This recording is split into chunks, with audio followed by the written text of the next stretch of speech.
Et si on parlait de mail transactionnel, est-ce que déjà ça vous dit quelque chose? Oui, non?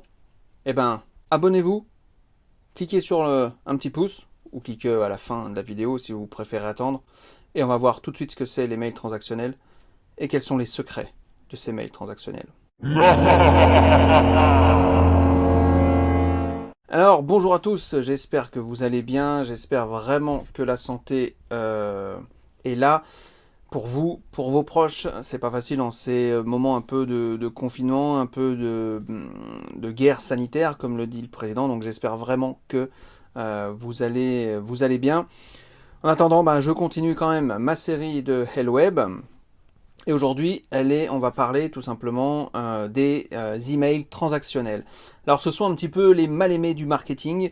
Ils sont souvent négligés. Pourquoi ils sont souvent négligés? Pourquoi? Parce que dans la majorité des cas, ce sont des mails qui sont, on va dire, des réponses automatiques et qui sont déjà rédigés par les outils de messagerie. Donc forcément, ça donne pas envie de se prendre la tête à rédiger les mails transactionnels. Alors un mail transactionnel, qu'est-ce que c'est? Petite définition d'abord. C'est ce qu'on appelle en fait c'est un courriel automatique qui est effectué après une visite ou un achat sur un site web ou pour une demande d'information.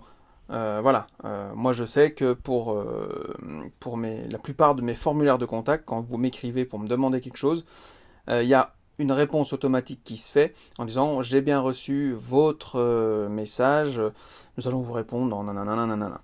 Donc je ne sais plus exactement selon les sites que j'ai ce que je réponds, mais voilà.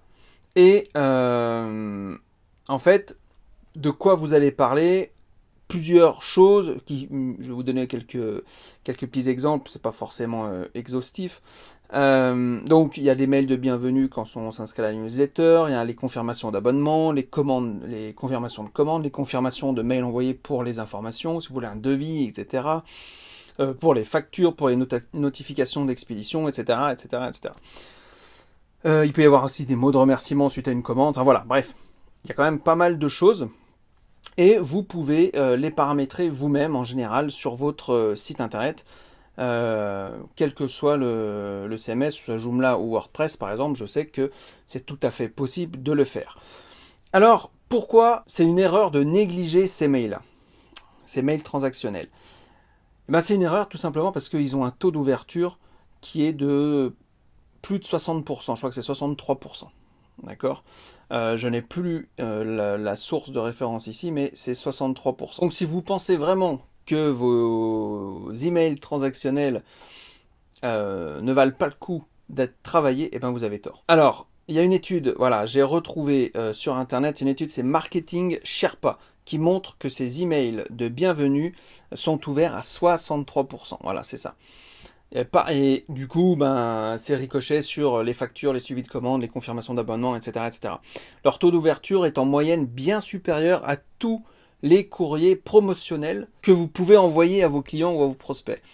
Et ça, rien que ça, déjà, bah, ça doit vous prouver qu'il faut, faut pas les négliger, quoi. Faut prendre soin de les rédiger. Donc, dans ces mails-là, c'est l'occasion de quoi?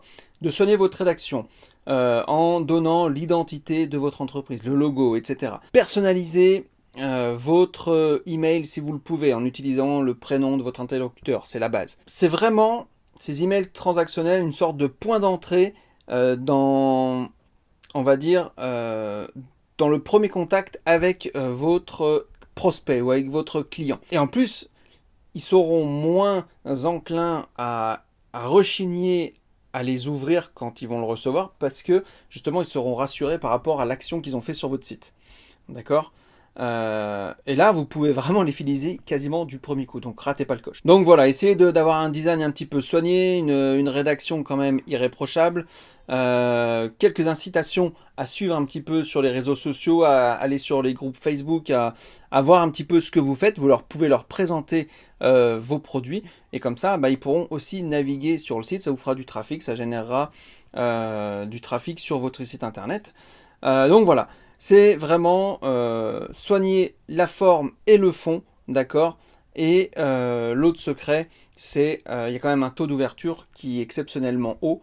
Donc il faut en profiter de ces mails-là, donc de ces emails transactionnels. Si vous soignez le fond et la forme, vous avez encore de la chance de fidéliser d'un coup vos prospects ou vos clients. Ok? Voilà ce que j'avais à vous dire. N'hésitez pas à nous suivre sur les réseaux sociaux d'ailleurs. Si vous voulez vous former, toujours pareil, formation Nectar SEO. Je vous mets une petite fiche par là. Et si vous voulez vous former, créer vos sites internet avec WordPress ou avec Joomla, vous pouvez faire un tour sur lweb.fr. Tout est en lien dans la description de toute façon. Moi, je vous dis à très bientôt. Prenez soin de vous et restez chez vous dès que vous le pouvez. Voilà, à très bientôt. Ciao.